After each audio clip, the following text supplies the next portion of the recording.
This meeting is being recorded. Então, boa tarde, né? Quase noite a todas e todos. Sejam bem-vindas e bem-vindos ao banquete fenomenológico do GFeno PUC-PR. É válido lembrar que este ano estamos nos concentrando no tema identidade. Este é o nosso quinto encontro do ano e nós já passamos por Fanon, Sky, Henri e Marcel. Hoje nos concentraremos em Hannah Arendt, a partir da apresentação do professor André Duarte. Então, novamente, professor, muito obrigada pelo aceite de participar conosco no banquete. O professor André é professor titular de Filosofia da Universidade Federal do Paraná, bolsista de Produtividade em Pesquisa do CNPq modalidade 1C, tem pós-doutorado pela Universidade de Paris 7, pós-doutorado pela Universidade de Barcelona, doutorado em Filosofia pela Universidade de São Paulo, com bolsa sanduíche CNPq, na New School for Social Research, em Nova York.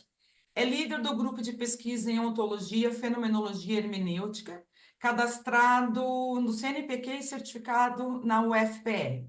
Membro do LABIM, Laboratório de Análise em Gênero e Sexualidade, vinculado ao PPG de Educação da UFPR. Membro da diretoria da Sociedade Brasileira de Fenomenologia e representante brasileiro no Círculo Latino-Americano de Fenomenologia. Sua experiência tem como ênfase a filosofia política, ética, fenomenologia, ontologia fundamental e hermenêutica. Mais recentemente, tem se dedicado a pensar a crise da democracia brasileira em diálogo com pesquisadores da filosofia e das ciências humanas no Brasil e no exterior. Professor André, seja bem-vindo e a palavra é sua. Obrigado, Simone. Boa tarde a todas e todos. Prazer estar aqui, um prazer, enfim, reencontrar o Federico, ainda que pela telinha do computador. Já faz um tempinho que não nos vemos presencialmente, precisamos combinar alguma coisa. Então, bom, boa tarde, né? É um prazer estar aqui para conversar com vocês nesse banquete fenomenológico, né? E eu, assim, devo reconhecer, né, que já a própria apresentação que a Simone fez era uma apresentação extraída do Lattes, mas aí tem aquela questão, né, a gente vai ficando velho e muita coisa vai ficando também para trás, né? Então já faz um tempo, eu quero dizer, tudo está correto, mas já faz um tempo que eu não tenho trabalhado mais com as tradições da hermenêutica, da ontologia e da fenomenologia, né? Isso é parte de um histórico meu, a gente nunca se descola daquilo que a gente já fez, mas os temas têm sido transformados, têm sido adaptados, né, e de modo que eu não tenho trabalhado especificamente, né, sobre a questão Hannah Arendt, fenomenologia, e menos ainda a questão da identidade no pensamento da Hannah Arendt. Mas eu tenho a suspeita de que há algumas indicações interessantes, assim, para a gente tentar ver de que maneira é possível estabelecer conexões entre Hannah Arendt, fenomenologia e identidade. Mas estabelecer essas conexões, isso já, a gente já tem que partir do pressuposto de que essas relações não são evidentes, né? Então, essa é a primeira coisa que deve ser observada.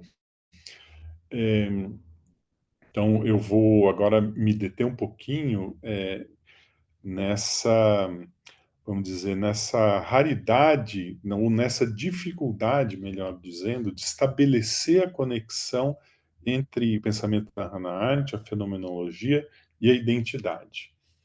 Essas duas questões, fenomenologia e identidade, estão presentes no pensamento da Hannah Arendt, mas elas não são objeto de tematização, e quando elas são, vamos dizer, quando elas aparecem no pensamento da Hannah Arendt, elas aparecem de maneira não sistemática, elas não são tópicos que sejam explicitamente, aprofundadamente abordados, e mais ainda, a Hannah Arendt também não conecta explicitamente identidade e fenomenologia, mas essa conexão eu acho que ela existe. Vamos então tentar mostrar como é que ela existe, reconhecendo que isso não é um tópico, que isso não é um tema, que isso não é o assunto, nem um dos assuntos prioritários e mais importantes do pensamento da Hannah Arendt. Mas se é possível traçar essa conexão, é pelo seguinte motivo. É porque a fenomenologia, ou melhor do que a fenomenologia, digamos, uma tradição fenomenológica envolvendo muitos autores, ela está presente no pensamento da Hannah Arendt de maneira subjacente. O que eu quero dizer com isso? Quero dizer que a Hannah Arendt foi formada numa tradição fenomenológica de pensamento, no sentido de que ela foi, não é, formada na Alemanha nos anos 20, em Marburg, em Heidelberg, em Freiburg. Ou seja, ela foi aluna, não é, do Husserl, ela foi aluna do Heidegger, ela foi aluna de Bultmann, ela foi aluna de Jaspers. Então, ali é óbvio que a fenomenologia ela tem uma dimensão formativa no pensamento da Hannah Arendt. Ela está entranhada no pensamento da Hannah Arendt, assim como também a filosofia da existência, no caso, sobretudo, aí, Jaspers e Heidegger, e, em alguma medida, também hermenêutica. São tradições de pensamento que estão, vamos dizer que são raízes, né? E sendo raízes, elas vão ser encontradas, mas aí é que a gente começa a tocar naquilo que especifica o modo como a Hannah Arendt pensa. Eu disse agora que fenomenologia se encontra subjacente ao pensamento dela, e com isso eu quero dizer, é muito difícil detectar com clareza onde, como, por quê, mas ela está presente. E aí, assim, é difícil discriminar difícil discriminar o que é especificamente husserliano, o que é especificamente heideggeriano, na maneira como a Hannah Arendt pensa fenomenologicamente. Mas eu gostaria de deixar essa ideia de que há, vamos dizer, traços da fenomenologia no pensamento da Hannah Arendt, no sentido de que ela se apropria de aspectos, de noções, de conceitos da fenomenologia, mas talvez até mais do que estabelecer uma vinculação, uma associação e dizer, não, a Hannah Arendt pensa a fenomenologia numa tradição husserliana, numa tradição heideggeriana. Não, ela não faz isso. Ela herda elementos da fenomenologia heideggeriana, da fenomenologia husserliana, e ela se apropria desses elementos para pensar. E essa apropriação não é uma apropriação sujeita a um desenvolvimento metodológico sistemático. Nós não vamos encontrar no pensamento da Hannah Arendt um texto no qual ela, vamos dizer, explicite qual é a maneira pela qual ela entende e usa, e mesmo se apropria da fenomenologia. A gente encontra textos esparsos nos quais ela tematiza questões fenomenológicas e da filosofia da existência. Então, muito evidentemente, tem um texto de 1946 que se chama, acho que alguma coisa sobre a filosofia da existência, né? E é um texto que ela escreve já nos Estados Unidos, mas ela escreve a primeira versão em alemão, e lá ela meio que, vamos dizer, reconta, enfim, já a sua própria maneira, como é que ela entende, enfim, a importância de Husserl, da ideia de um retorno às coisas mesmas, e a filosofia da existência em Heidegger e Jaspers, né? E fala um pouco sobre existencialismo, etc., mas não é uma tematização. É um texto de apresentação dessas correntes filosóficas para um público americano, que naquela altura era um público que desconhecia essas tradições ou conhecia de maneira muito superficial. Como a Hannah Arendt foi formada nessas tradições, Então, ela faz essa apresentação. Mas, quando a gente conhece mais detidamente, no meu caso, sobretudo Heidegger, né, que é um autor que eu trabalhei muito, a gente percebe também que a Hannah Arendt tem uma maneira já muito peculiar de ler o Heidegger, o Jaspers e mesmo o Husserl. Ou seja, ela não é comentadora dessas tradições, ela não é estudiosa dessas tradições, ela cresceu dentro disso. Ela não sabe nem, eu creio, discriminar onde ela é mais ou ela é menos fenomenológica, onde ela é mais, onde ela é menos filosofia da existência. Essas coisas estão dentro do sangue dela, né? Então aparece com muita evidência em alguns momentos, mas nunca de maneira sistemática, nunca de maneira coerente, nunca de maneira disciplinar. Então, é fundamental deixar isso explícito, né? Fenomenologia não tem não é fruto de uma apreensão rigorosa, nem muito menos é entendido como ciência rigorosa no pensamento da Hannah Arendt. Então, o pensamento da Hannah Arendt está coalhado de insights fenomenológicos, mas ela não tematiza isso. Porque ela pensa e ela escreve, ela faz, ela diz, ela se pronuncia, e a fenomenologia vem de contrabando, né? Vem no fluxo mesmo desse pensamento. Então, ela é constitutiva desse pensamento, mas é muito difícil fazer um trabalho que seja capaz de, vamos dizer, mostrar como é que ela está lendo os autores e quais conceitos desses autores, e mostrar como é que a leitura desses autores e desses conceitos, tal como a Hannah Arendt o faz, informa o seu próprio aparato conceitual. Tem alguma coisa muito peculiar, né?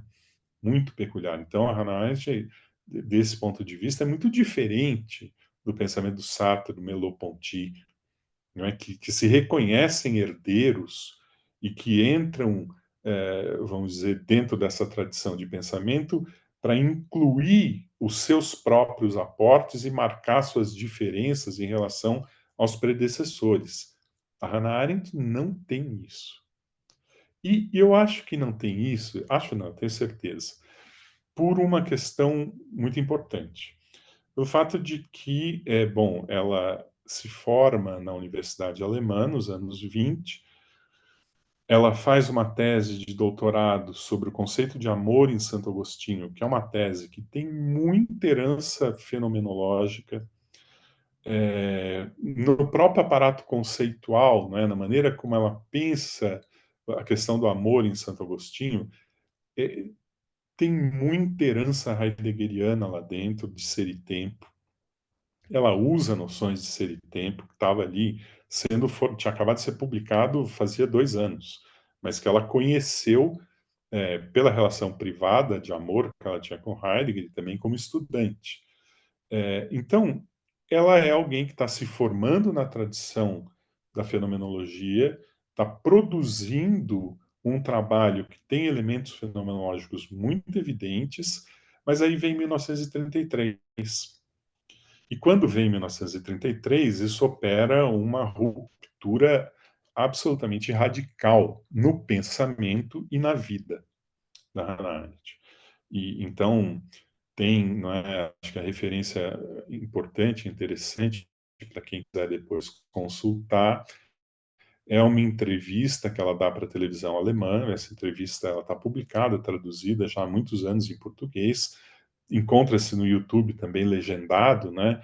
O título dessa acabou aparecendo publicamente como O que permanece, apenas permanece a língua materna, né? Esse é o título que foi dado para essa entrevista. E lá, nessa entrevista, dada em 64, ela rememora, enfim, os seus anos de formação, a sua infância e, e como é que 1933 constitui um momento decisivo de ruptura na vida e no pensamento. Eu digo na vida e no pensamento porque, no caso da Hannah Arendt, essas duas dimensões sempre mantiveram uma conexão muito estrita, né, muito forte. Um evento como 1933, a ascensão de Hitler do nazismo ao poder na Alemanha, e o fato de que Heidegger inicialmente se compromete com o nacionalsocialismo, está na reitor da Universidade de Berlim, no ano de 1934, né, isso não dura muito tempo, mas enfim, nesse momento, ele, que era a referência fenomenológica e filosófica primeiro da Hannah Arendt, ele se torna um inimigo. E a Hannah Arendt, então, no momento inicial, ela rompe com a filosofia. Rompe a ponto dela dizer isso, ela recupera isso na entrevista de 1964. Ela diz: em 1933, eu não queria mais saber de nada do mundo intelectual, eu não queria saber mais da filosofia, eu não queria saber do mundo acadêmico, porque o mundo acadêmico havia se associado ao nacionalsocialismo por livre e espontânea vontade, sem que houvesse propriamente uma pressão, uma coerção para isso. E 1933 é, então, também o momento em que ela, vamos dizer assim, se descobre judia. E aqui a gente começa a entrar com o tema da identidade. Porque, claro, a Hannah Arendt, ela sabia, não é?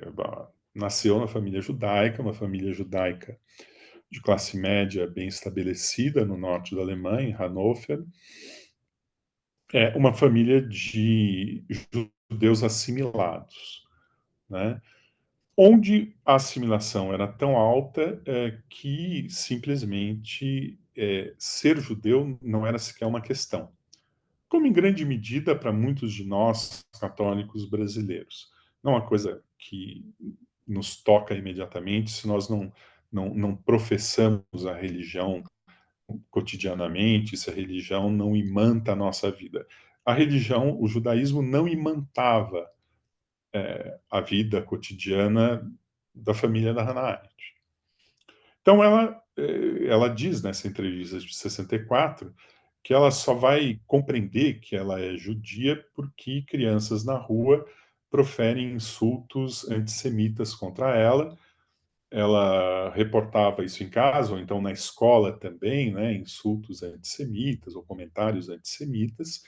Ela comentava isso em casa, a mãe meio que instruía sobre o que estava acontecendo, e o assunto morria. Ou seja, ser judia não era uma questão para Hannah Arendt. Em 1933, isso se torna uma questão. E se torna uma questão numa chave política. Mas se torna uma questão numa chave política numa pessoa que já está formada filosoficamente numa tradição fenomenológica. Aqui eu acho que a maneira como ela pensa a judaicidade dela, o Jewishness, tem uma certa inspiração heideggeriana. Eu gostaria de comentar um pouquinho isso com vocês. Ela se descobre judia. Mais do que isso, se descobre, eu quero dizer, óbvio que ela sabia que era judia, enfim, né, o antissemitismo, etc., mas isso não era uma questão, isso se torna uma questão. E ela precisa lidar com isso. Não é? É um reconhecimento dessa identidade. Como é que ela reconhece essa identidade? O ser judeu e o que ela faz desse reconhecimento. Porque eu acho que aí tem alguma coisa muito, muito, muito interessante que merece ser explorado, né? E que eu acho que aos poucos começam a aparecer trabalhos lidando, enfim, com a questão, com o tema judaísmo no pensamento arendtiano, né? Eu recomendei para vocês que lessem um pedacinho lá da tese da Nádia Junqueira, justamente onde, de algum modo, essas questões estão sendo abordadas. O tema da tese é muito mais amplo, não é uma discussão sobre a identidade, o judaísmo como identidade ou não identidade, ou como identidade política, e é muito mais sobre a maneira como a Hannah Arendt pensou a questão judaica numa chave política. Mas, enfim, essa não é uma questão que tenha sido extensivamente trabalhada no Brasil. Nos Estados Unidos, sim, porque né, a comunidade judaica é muito grande, muito importante, e tem muitos trabalhos sobre Arendt, a questão judaica, Aqui no Brasil isso apenas começa, mas de todo modo eu acho que isso é um tema interessante para ser abordado também filosoficamente e fenomenologicamente. Então, retomo aqui a questão. A Hannah Arendt vinha dessa tradição fenomenológica, concluiu seu doutorado, o seu próximo passo era arrumar um emprego na Universidade Alemã, tornar-se professora de filosofia ou algo parecido, né? Tentar uma carreira acadêmica. Em 1973, esse caminho está fechado para ela. Não só está fechado para ela, como ela assume, como ela vai sofrer as consequências imediatamente do fato de ser judia. Ser judeu torna-se, vamos dizer, um elemento indelével, inescapável, né? Porque, enfim, ela é visada politicamente enquanto judia, né? A vida dela é tocada imediatamente. Então, ela tinha contatos com grupos sionistas.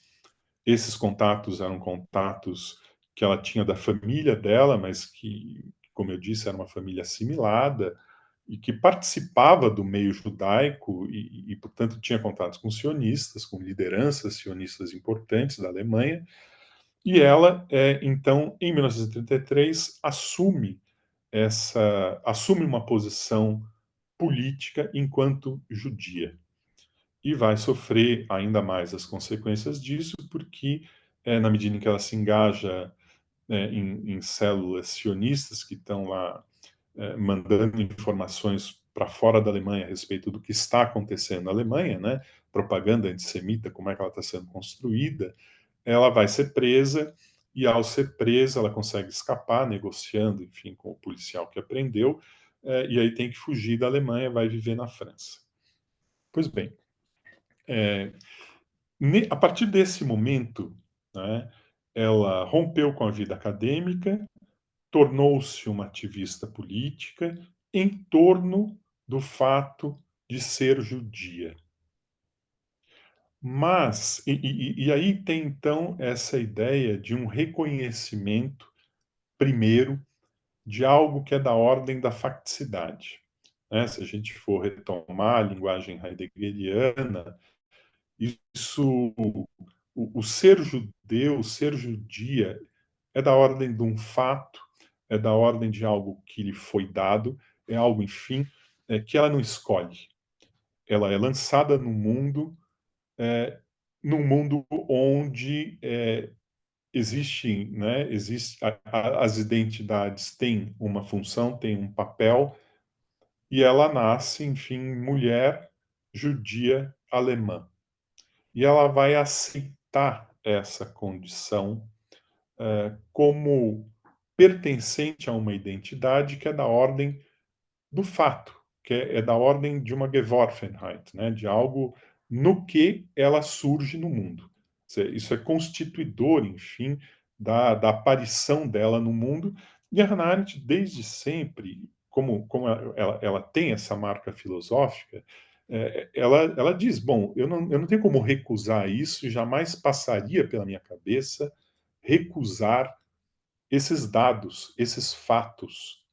Isso que é a maneira pela qual eu vim ao mundo. Eu vim ao mundo como mulher, como judia, como alemã.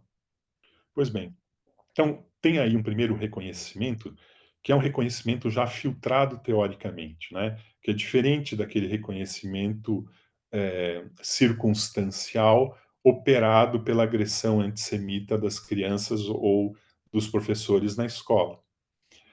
Agora não, agora é diferente. Agora ela tem uma apreensão exatamente do que significa ser judia, e essa apreensão ela passa, por um lado, por uma ideia de facticidade, por outro lado, passa pelo reconhecimento de que o ser judeu ou a condição da judaicidade tem uma implicação intrinsecamente política. E foi por isso também que eu sugeri aquele texto da Judith Butler, no qual a Butler comenta, enfim, vários textos da Hannah Arendt sobre a questão sobre a questão do judaísmo e as suas implicações políticas, né? E, e, e a Butler vai ter, então, né, vai propor lá uma reflexão, não é, obviamente, não é, vamos dizer, o essencial daquele texto da Butler é uma discussão propriamente política, que não passa por uma reflexão mais propriamente fenomenológica, mas eu acho que a Butler ressalta aspectos interessantes dessa apreensão fenomenológica que eu estou caracterizando aqui com vocês, ao mesmo tempo também que a Butler mostra como a Hannah Arendt, ao se apropriar da questão judaica, ou do ser judaico numa chave política, isso produz uma maneira muito própria e muito interessante de articular essa facticidade, o ser judeu, com com a dimensão política intrínseca a esse ser judeu, né? E a Butler, eu faço um pequeno parênteses, ela é uma autora que, de um certo tempo para cá, vem se debruçando detidamente sobre o pensamento da Hannah Arendt, algo que, para quem já leu, por exemplo, os primeiros livros, né, dos anos 90, questões de gênero, ou corpos que pesam, corpos que importam, estranharia, ou mesmo desfazendo o gênero, porque, enfim, é uma reflexão que vai beber de outras fontes, né, Derrida, teoria crítica francesa, Foucault, Derrida, ou mesmo Nietzsche, etc. É uma crítica, enfim, da identidade muito interessante, operada a partir do referencial teórico da desconstrução, onde a Hannah Arendt simplesmente não tinha papel nenhum, e de repente a Butler começa a se aproximar do pensamento da Hannah Arendt, e uma das chaves pelas quais ela se aproxima do pensamento da Hannah Arendt são justamente as reflexões da Hannah Arendt sobre a questão judaica. Isso vai aparecer no livro Caminhos Divergentes, acho que é esse a tradução, né? Parting of the Ways, em inglês, e também no livro um pouco mais recente, que se chama A Política das Ruas, o Corpos em Aliança, a Política das Ruas, coisa assim. Lá tem muita reflexão da Butler sobre a Hannah Arendt, e sempre explorando um certo veio fenomenológico a partir do qual a Hannah Arendt pensa questões políticas, né? Mas entra um pouco também a questão da identidade, a gente pode depois discutir isso. Então, eu queria apenas esclarecer, né, que para Hannah Arendt, né, retomando aqui, fechando parênteses, a Hannah Arendt ela vai compreender, né, essa condição judaica como uma identidade da qual ela jamais pensaria em fugir ou negar, ela está, vamos dizer, confortável, ou ela se sente em casa com esse dado, não é? Assim como ela não lhe ocorre, enfim, nenhum desconforto com o ser mulher, com o ser judia, com o ser alemã, ela aceita e reconhece esses traços identitários que são constitutivos, enfim, de quem é Hannah Arendt, não é? A própria ideia da linguagem, né, da língua alemã, que a Hannah Arendt jamais perdeu, e ela jamais quis perder, né? Ela falava inglês com forte sotaque alemão, ela escrevia em inglês pensando em alemão, fazendo frases imensas, dificílimas de traduzir, porque o alemão é que está operando lá. Quer dizer, essa ideia de que a linguagem também é, é uma maneira pela qual o mundo se abre, e a Hannah Arendt não via motivo nenhum para recusar isso, né? Isso é uma perspectiva a partir da qual o mundo ganha sentido para ela. Mas aí ocorre, enfim, que todo esse reconhecimento filosófico vem simultâneo a um reconhecimento de que ser judeu é um problema político de primeira ordem, né, dada a história da Hannah Arendt como judia alemã.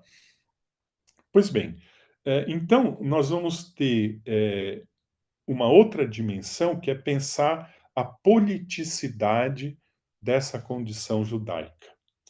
E aí entram coisas também muito interessantes, porque a Hannah Arendt, ao mesmo tempo em que assume a judaicidade como algo inerradicável, também vai recusar fazer da condição judia ou da sua judaicidade um fundamento para a ação e para o pensamento político, né? E isso vai marcar tensões muito fortes dela com o movimento sionista, sobretudo no correr dos anos 40 e muito particularmente no contexto da fundação do Estado de Israel, que tal como foi fundado, com base, enfim, na politização da identidade religiosa, fundindo-se, inclusive, Estado e religião em Israel, a Hannah Arendt vai ter total discordância da maneira como, enfim, se articulou a identidade judaica a, a um Estado nacional judeu, né? E isso, então, vai fazer com que ela ganhe, vamos dizer, a antipatia das correntes sionistas inclusive, vai ter problemas, enfim, que vão durar a vida inteira, vai ter desavenças, enfim, a vida inteira, e ainda mais depois do seu relato, não é? Do criminoso de guerra Adolf Eichmann, né, que era o responsável pela solução judaica, pelo extermínio do povo judeu. Ele é preso, ele é julgado em Jerusalém, e a Hannah Arendt vai para Jerusalém e faz um relato, né, um relato jornalístico e teórico, filosófico sobre o julgamento do Adolf Eichmann, escreve um livro, e esse livro vai ser repudiado, é repudiado até hoje pela comunidade judaica, e a Hannah Arendt, enfim, ela é uma, vamos dizer, persona não grata, enfim, para o Estado de Israel, assim como hoje também Judith Butler também o é pelas suas observações críticas em relação ao modo como o Estado israelense e o movimento sionista internacional em associação com o governo norte-americano, maneira como eles massacram a população palestina. Pois bem, mas é interessante também observar que essa dimensão de politicidade da condição judaica se faz com que a Hannah Arendt recuse a identidade judaica como fundamento da ação política, como fundamento da constituição de entidades políticas, como o Estado judaico. Ao mesmo tempo, tem uma outra dimensão muito interessante, que é a seguinte: ela vai afirmar isso frequentemente, ela o fará novamente também na entrevista de 1964. Se eu sou atacada enquanto judia, eu me defendo enquanto judia, e não enquanto ser humano abstrato, portador da dignidade humana, enfim. Há esse reconhecimento, enfim, de que vamos dizer, a dimensão política dessa identidade não pode ser desconsiderada, e desconsiderar a politicidade da condição judaica no momento em que você é agredido enquanto judeu, isso, vamos dizer, que rouba as armas pelas quais você pode melhor se defender e melhor compreender o que é que está acontecendo. Então, vocês percebem que é uma concepção muito peculiar, enfim, né?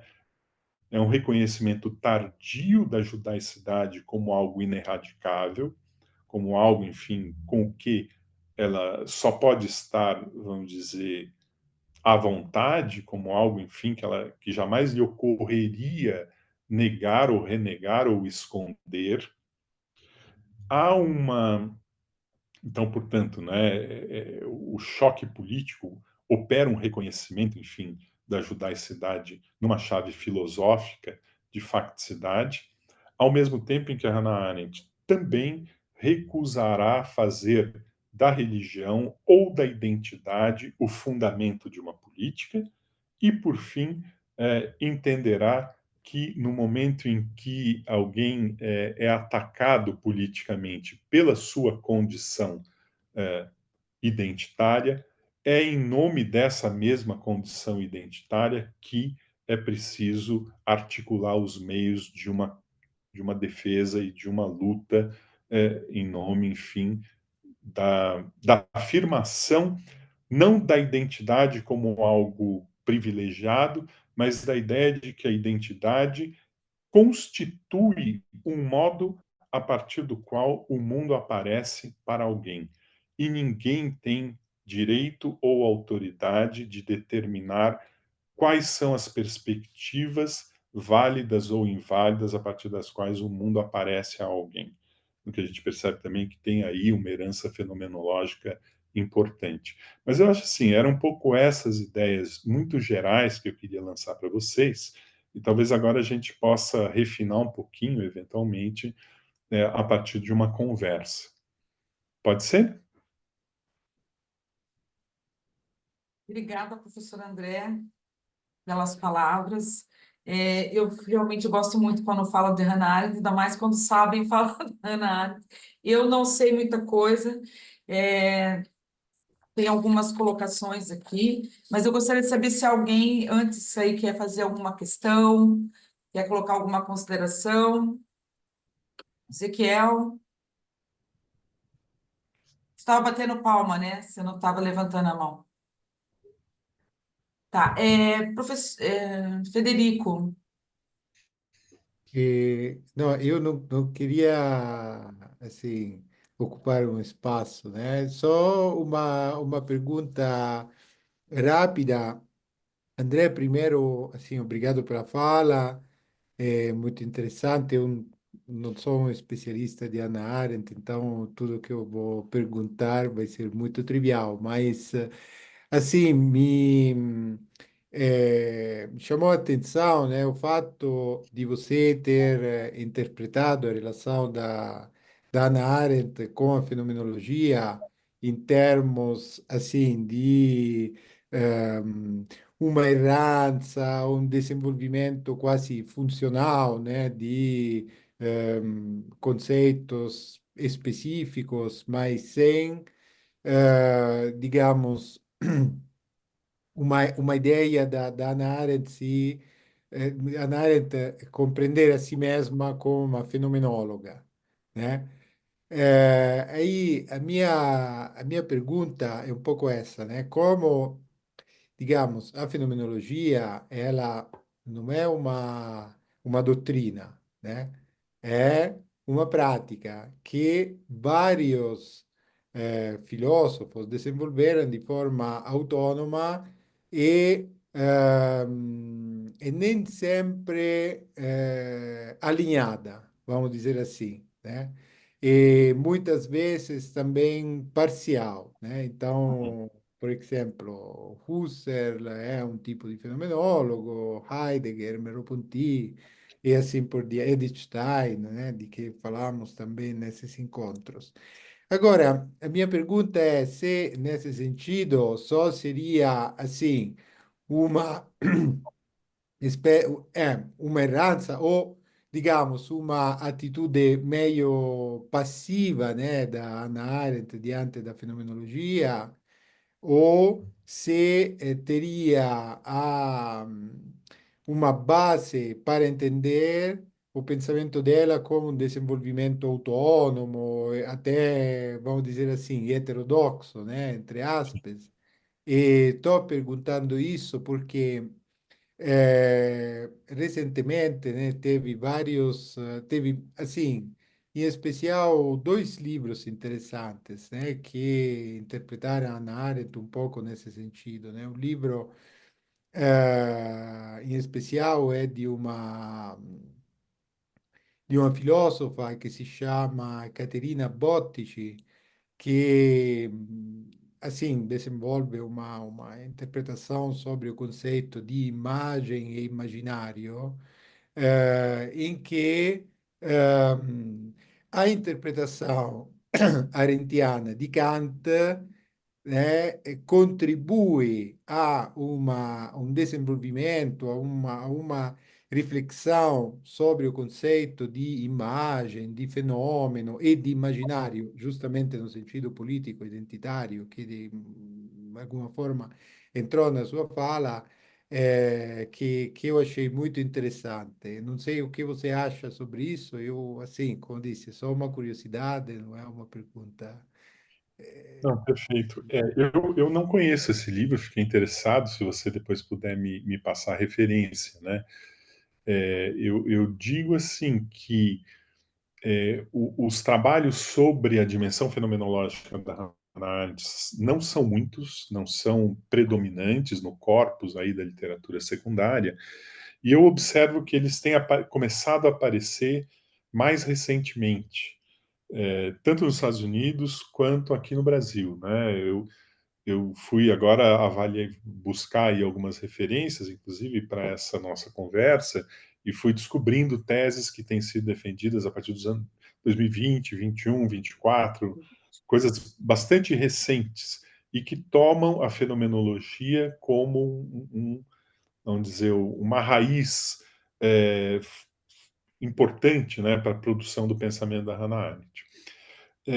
Mas veja, eu acho assim, não há passividade nenhuma, assim, não é que a Hannah Arendt simplesmente introjetou passivamente conceitos nos quais ela foi formada. Ela se apropriou deles com tanta voracidade e, vamos dizer, personalidade, que já desde o princípio, desde a tese de doutorado, você lê aquela tese, você percebe a terminologia heideggeriana, a maneira como a noção de temporalidade está sendo pensada. Você percebe como tem uma armadura conceitual heideggeriana, mas que ela já está utilizando para outros fins, né? Para pensar, enfim, como é que ela entendia a noção de amor e as diferentes figuras do amor em Santo Agostinho, o que não era exatamente um tema heideggeriano, né? O Heidegger tinha outros interesses quando se tratava de pensar Agostinho. Não é o tema do amor, não é a maneira como a Hannah Arendt. Então, já desde a tese de doutorado, ela, ela, ela rouba, ela se apropria e ela usa, então, muito ativamente, não é, conceitos que vêm de uma tradição fenomenológica. Só que ela faz isso sem uma reflexão que ofereça, que dê para o leitor a chave metodológica, que é diferente nesse sentido de Sartre e Merleau-Ponty. E é diferente também do Heidegger dos anos 20 e 30, que está o tempo inteiro construindo uma doutrina fenomenológica.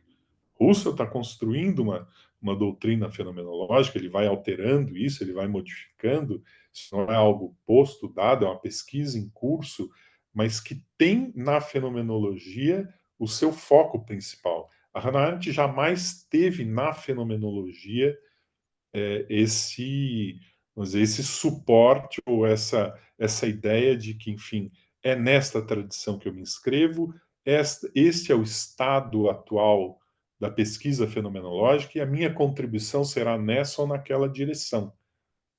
Então, ela vai pensar Santo Agostinho, inclusive, para ela é Agostinho puro e simples.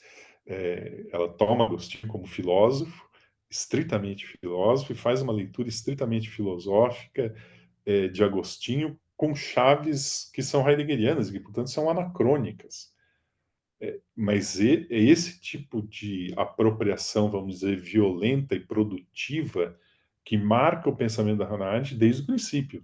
Ela tem 20 e poucos anos e ela já está já é um trabalho que é muito pouco acadêmico no sentido de fundado, firmado, justificado numa tradição. E foi um trabalho muito criticado, inclusive. foi orientado pelo Jaspers, né? Ele começou sob a orientação do Heidegger, como ela tinha uma relação amorosa com ele, foi orientada pelo Jaspers, que tampouco era reconhecido como uma figura filosófica de ponta. Ele era conhecido como, apesar de ser mais velho que o Heidegger, como um jovem representante de correntes de pensamento.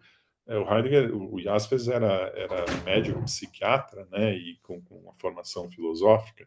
Então a coisa é muito diferente, né? Então a Hannah Arendt ela não tem assim essa vocação para reconhecer que pertence a uma tradição a qual ela acrescenta novos capítulos próprios. Ela pensa suas próprias questões a partir de um referencial fenomenológico que está tão próximo dela que ela não tem distância suficiente para reconhecer que ela assim o faz.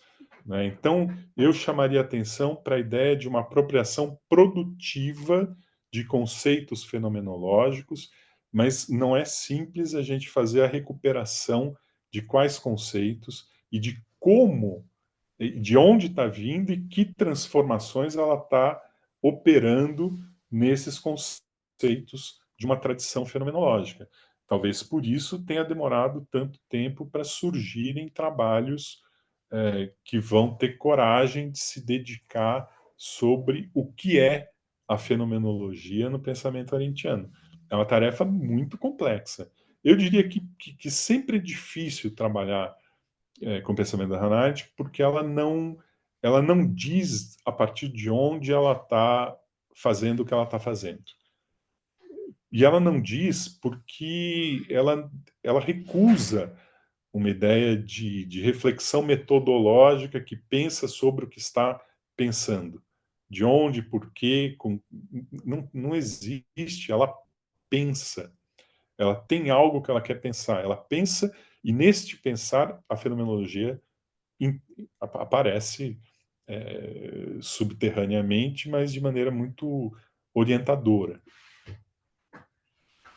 Obrigado. Fica um pouco com essa ideia de uma apropriação ativa e produtiva. Né? Então, a maneira como ela vai ler o Kant, por exemplo, é muito assim fértil. Do ponto de vista escolar, é uma leitura adequada, correta da crítica do juízo? Não é.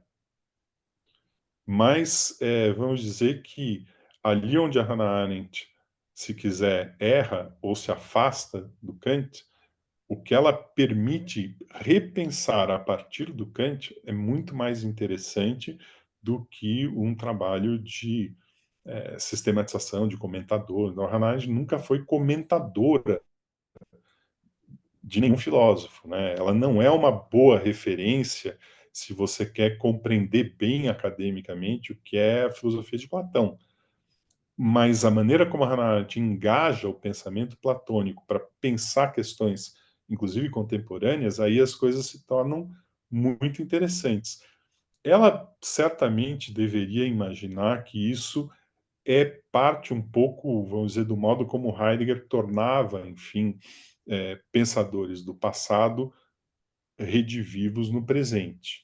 Né? Em alguma medida, ela reconhece, então, também essa dimensão. Tem um outro aspecto, né, de fundo heideggeriano muito forte, que é essa ideia de uma tradição que chegou, de uma tradição metafísica que chega a um certo ponto de esgotamento e que é preciso desconstruir essa tradição, né? É preciso impor uma certa um Aufbauen dessa tradição para poder fazer com que ela se torne novamente viva. São heranças que estruturam a maneira como ela pensa a filosofia, a história da filosofia, os filósofos, e como ela se permite fazer leituras localizadas, não é? E que estão a serviço da construção de algumas ideias dela. Mas me passa essa referência aí que achei interessante. É um livro específico sobre a Hannah Arendt ou a Hannah Arendt é um capítulo? No, è un libro teorico sobre, agora não me lembro do título, mas vou procurar, vou colocar aqui no chat. Hannah Arendt é só assim, uma parte É um limitada, né? capítulo. Uhum, Ah, Professor André, eu fiz umas anotações aqui, uhum, professor, me corrija, por favor. Eu estava percebendo algumas coisas, me parece que a aparência em Hannah Arendt é aquilo que se mostra, que se manifesta no mundo. Pois aparecemos para o outro, como no caso dela de sofrer a violência, né, durante o nazismo, enfim. Então, parece que podemos pensar a questão sobre quem sou, e esse quem sou não pode ser acessível na individualidade. É um processo político, certo? Sendo dependente dos outros que me percebem. Então, me parece, eu não estou muito certa disso, que a condição humana, ela fala uhum. sobre as teias de relações e histórias humanas, né? Uhum. E, assim, a compreensão da realidade, esse mundo que nos aparece é intersubjetivo, né? Uma Pois é. experiência política. Uhum, uhum. Não, não, perfeito. Tá travando um pouco, professor. Só Então, nisso, a esfera política e a ação humana se torna uma forma. Ai, será que ele caiu, professor? Caiu, gente. Ele volta. Ele já volta. Ah, não, tá voltando aqui. Professor, está me escutando?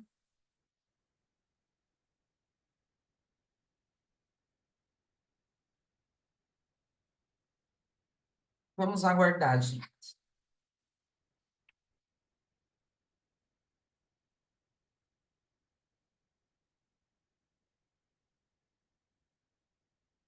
Ah lá, ele está entrando de novo. This meeting is being recorded. Desculpe, acho que ou caiu a internet aqui ou eu fiz Sem algum. problemas, professor, sem Mas enfim, problemas. vamos retomar, né? A É, dimensão de. Você quer retomar a pergunta? você quem sabe, professor, se tiver tudo certo para você, eu. Não, tudo certo. Então, tá É, bom. vamos dizer assim, né? Você colocou exatamente a questão quem sou, né? Que é uma questão, vamos dizer, que vem diretamente da filosofia da existência heideggeriana, num aporte fenomenológico muito evidente, né? Pois bem, a Hannah Arendt vai dizer exatamente duas coisas. Em primeiro lugar, esse quem jamais é algo que pode ser acedido e compreendido e dominado pela autorreflexão, pela introspecção. Quem eu sou não é algo que esteja no âmbito do meu domínio, não é algo que eu possa manipular, definir, etc. Quem sou, apenas o outro, na verdade, os outros podem ter, de alguma maneira, um vislumbre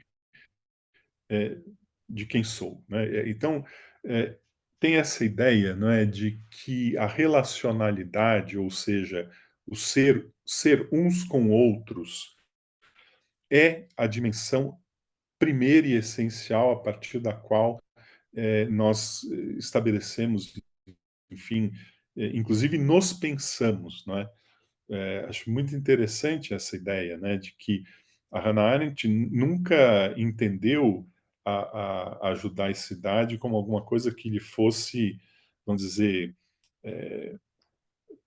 como algo que lhe fosse extramundano. Quer dizer, é, como é que ela faz a descoberta da judaicidade pelo outro, pelas crianças, pelos professores, pelo nacionalsocialismo.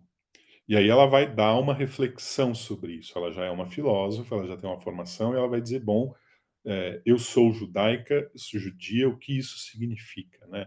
Isso significa um dado do qual eu não me desfaço, um dado, enfim, que é constituidor, enfim, de quem sou, mas ela jamais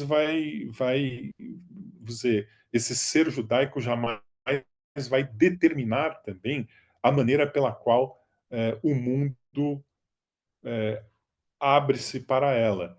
Por isso também que ela vai ser sempre muito desconfiada em relação a qualquer essencialização política do judaísmo.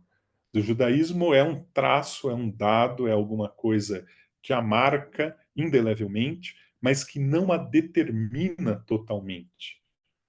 E por isso ele não pode ser tomado também como fundamento para a construção de ação política, etc. Então, essa ideia de relacionalidade, do estar sempre com outros e de estar num mundo onde o mundo aparece sempre, não é nem, a Hannah Arendt nem usava a ideia de intersubjetividade, porque a própria ideia de subjetividade estava já meio que posta em questão, também por uma herança heideggeriana que havia, vamos dizer, estabelecido o ser no mundo como primário, ontologicamente falando, em relação ao ser sujeito, né? O próprio emprego da noção Dasein tinha que ver com isso, com uma recusa da subjetividade como essa instância orientada por uma consciência a partir da qual algo aparece. Hannah Arendt não parte nem dessa ideia mínima de uma subjetividade, de uma consciência diante da qual a fenomenalidade aparece. A fenomenalidade só aparece na sua diversidade inabarcável no estar junto de uns com outros. Né? Então não existe nem intersubjetividade. Hannah Arendt não usa essa palavra, e eu acho que não usa porque o ponto de partida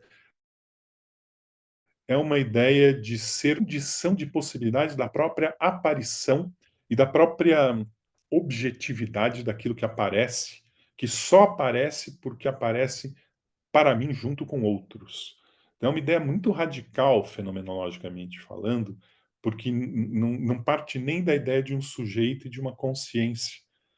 E eu acho que isso, em grande medida, tem alguma herança também da própria experiência do fenômeno totalitário e da reflexão da Hannah Arendt sobre o horror desse isolamento absoluto no qual caem essas pessoas que foram segregadas do mundo porque aprisionadas num campo de concentração.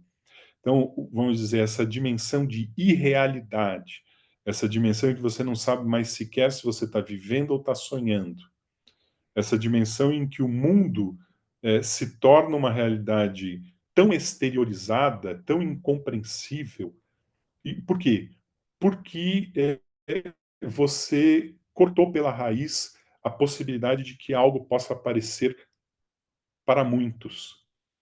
Né? Na medida em que você está sequestrado num campo de concentração, você está arrancado do mundo comum. Você está arrancado da presença dos outros, a tal ponto em que os próprios outros sequer sabem se você está vivo ou morto, se você existiu ou nem sequer existiu.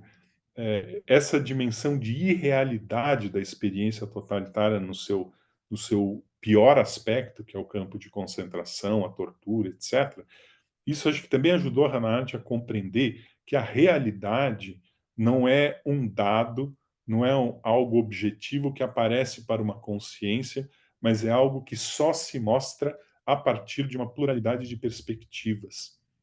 Que o objetivo depende, enfim, de uma pluralidade de perspectivas a partir das quais uma mesma coisa aparece, sendo, entretanto, distinta conforme as posições e as miradas de cada um. Então, relacionalidade é uma ideia-chave que a Butler vai recuperar da Hannah Arendt e vai fazer um uso muito interessante. Essa ideia de que na Judith Butler vai aparecer como coabitação, como codependência. Né? Nós vivemos num mundo em que as nossas condições de existência dependem de toda uma infinidade de outros que não são nem sequer outros acessíveis imediatamente a nós, mas sem os quais nós não seríamos quem somos ou como somos. essa ideia de codependência, de relacionalidade, de exposição ao outro. Todas essas chaves fenomenológicas do pensamento mais recente da Butler têm muito de tradição fenomenológica num diálogo construído com a Hannah Arendt. Ok, professor, obrigada. Eu só achei uma citação aqui da Hannah Arendt, para mim parece que Uhum, está na condição humana. uhum, E daí eu gostaria de saber uma coisa, assim, ela fala assim, Deus criou o homem para introduzir no mundo a faculdade de começar, a liberdade. E não sei uhum, se é ela quem diz isso, eu pergunto, vocês amam o suficiente o mundo para assumir a responsabilidade por ele? Então, a gente uhum. encontra duas palavras importantes aí, liberdade e responsabilidade, né? Imundo. Imundo. Então, e o mundo que a gente está vendo está expressando aí algo totalmente diferente do que ela colocou. Amor, mundo, liberdade, responsabilidade. É Uhum. um chamado aí para ocupar o espaço público e... Pode falar, professor. Sim, porque isso tudo, inclusive, em última instância, tem que ver com as condições mais básicas do nosso existir. Não é?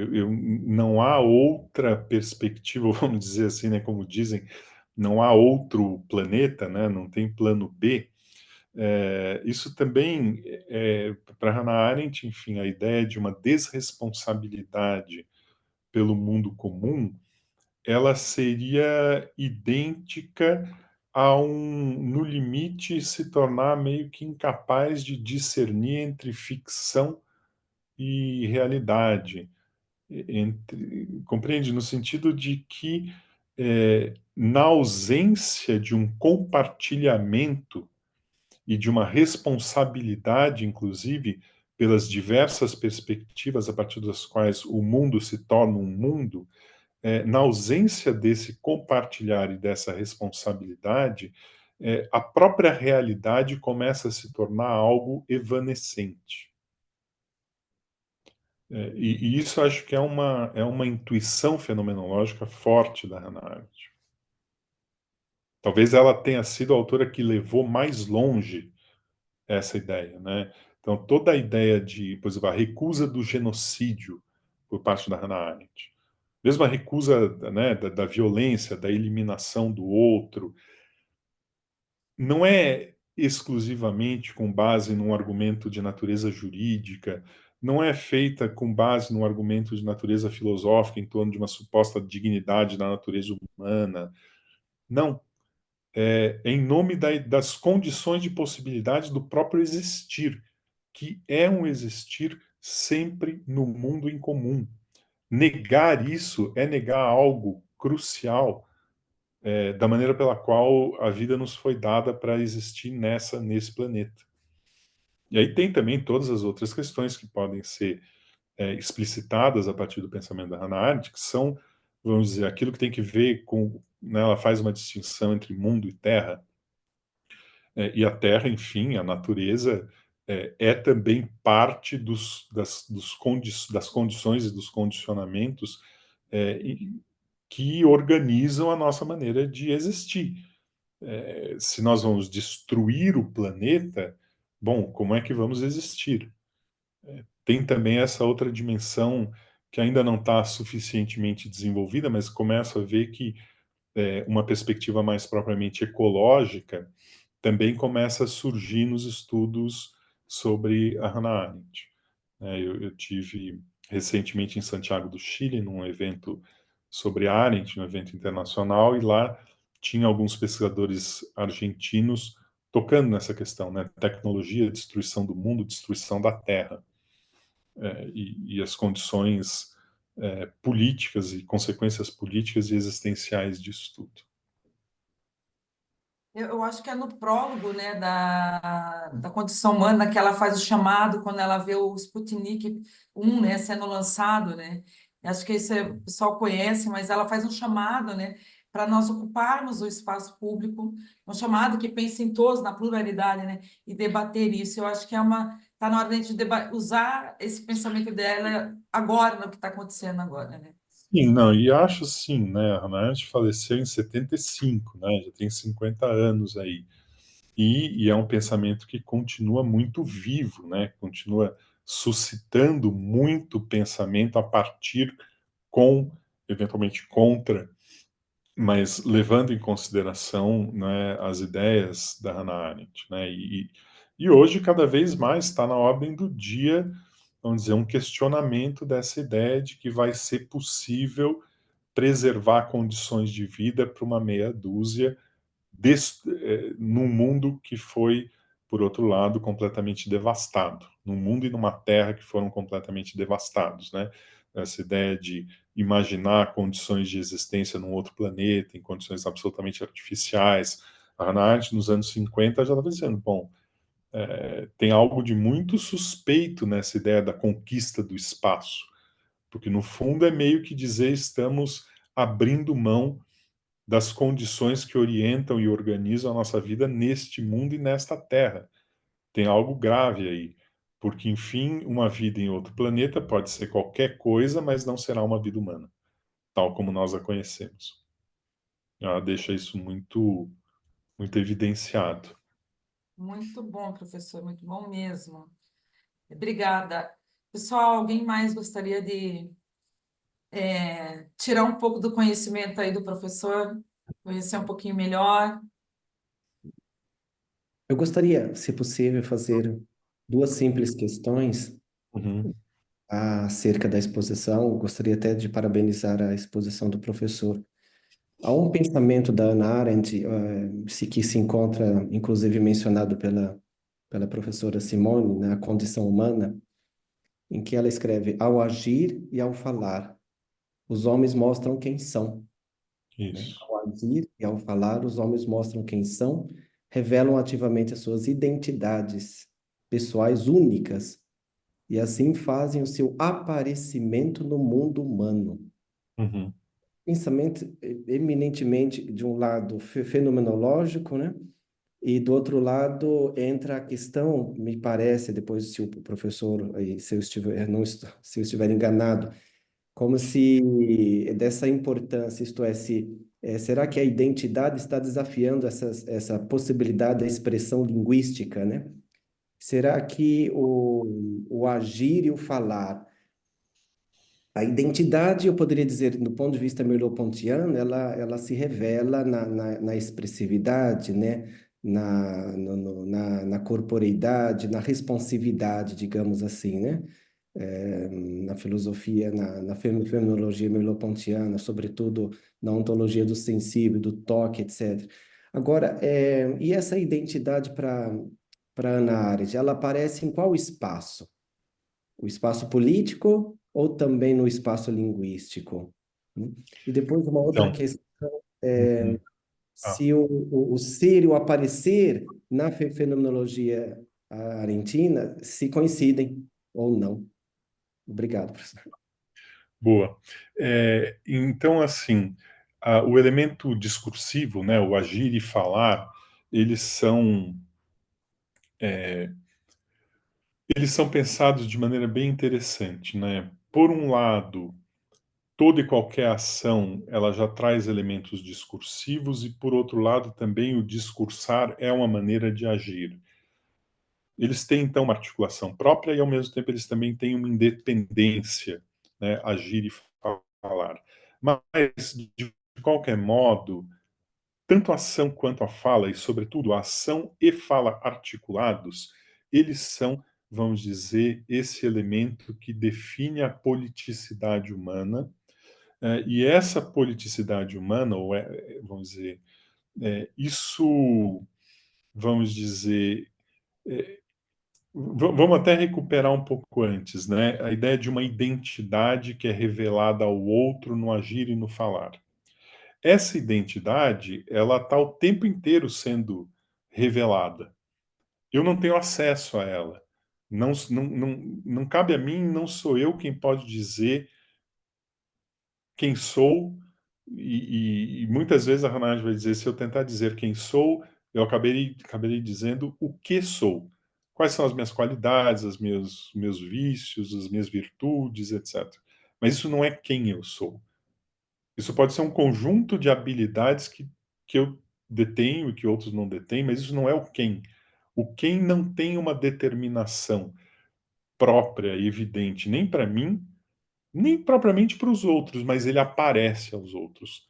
Então, essa ideia de reconhecimento do outro, reconhecimento de si, reconhecimento do outro, são coisas que estão muito tramadas. Isso se dá no espaço privado e isso se dá também no espaço público. No espaço público, essa revelação do quem ganha uma dimensão política própria, que ela não tem necessariamente nas interações que estabelecemos no âmbito privado. Por exemplo, isso que estamos fazendo aqui não tem uma dimensão intrinsecamente política. Por outro lado, se nós estivéssemos aqui numa assembleia para deliberar sobre alguma coisa que nos concerne enquanto membros de uma determinada comunidade, a maneira pela qual eu me expresso, aquilo que eu digo, como eu digo e o que eu faço, evidentemente constituiriam um aparecer político que revelaria aos outros dimensões de quem eu sou. Então, o discurso sempre vai ter essa capacidade reveladora, para o melhor e para o pior. Poderíamos interrogar agora em que medida o anonimato e a digitalização das interações não acabam gerando interferências, ruídos e achatamentos nesse processo de interação, reconhecimento e estabelecimento de sentido e de significado. Eu tenderia a pensar que há sim ruídos importantíssimos a ser pensados, mas não tenderia a afirmar que toda e qualquer interação virtual, por exemplo, estamos aqui e não estamos presentes e estamos presentes uns para os outros, eu acho que isso opera restrições e limitações. Não é a mesma coisa se estivéssemos todos presentes numa sala, mas ao mesmo tempo preserva-se algo da capacidade de produção de sentido, de apreensão, de compreensão, de comunicação e de revelação, enfim, de quem somos, na maneira pela qual falamos, naquilo que falamos, sobre que falamos, como falamos, etc. Então, a outra tua pergunta, né, lá na vida do espírito, a Hannah Arendt vai estabelecer a ideia de que ser e aparecer não tem, não são dissociados, né? E isso tem que ver com o fato de que a Hannah Arendt fez toda uma crítica da ideia metafísica de uma transcendência, de uma dimensão transcendental acessível de maneira puramente inteligível. Quer dizer, essa tese, ser e aparecer coincidem, não quer dizer que toda e qualquer aparição seja, vamos dizer, verdadeira, ou que a aparição não possa produzir equívoco, engano, erro, mentira. Quer dizer que o critério de avaliação das aparências ou do ser daquilo que aparece não pode ser extrínseco ao próprio aparecer. Não pode ser transcendental, não pode ser um conceito abstrato, não pode ser uma teoria a partir da qual se estabeleça a conexão entre ser e aparecer. Não é preciso fazer a conexão entre ser e aparecer. Mas isso significa também que é preciso compreender em que medida aquilo que aparece não aparece de maneira a velar, a esconder, a distorcer, a ocultar.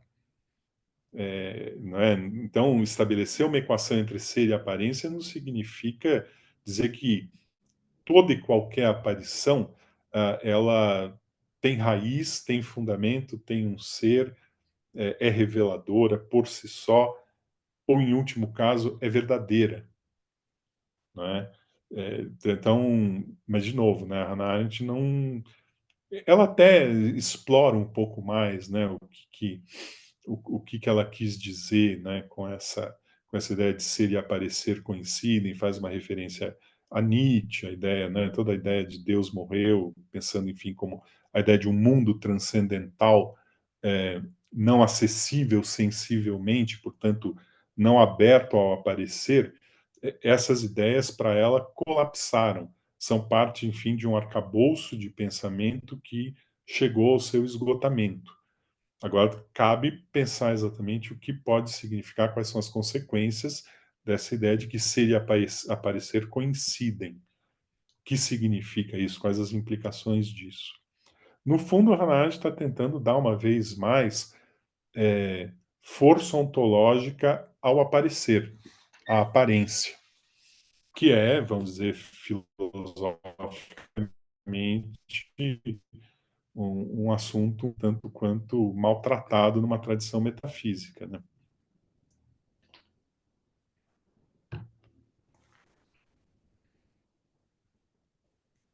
Não sei se eu te Pessoal, esclareci. pessoal, mais alguém quer fazer uma pergunta? Não? Bom, então eu acredito que a gente pode finalizar hoje, né? Que é o nosso último encontro do semestre, né? Legal. Nós voltaríamos em dia 12 de agosto com o tema Identidade, pela perspectiva sartreana, comigo e com a professora Daniele Ribeiro Schneider, da Universidade Federal de Santa Catarina. Ela é muito conhecida dentro dos estudos de psicologia existencial. Olha aí, Tamien, não pode perder.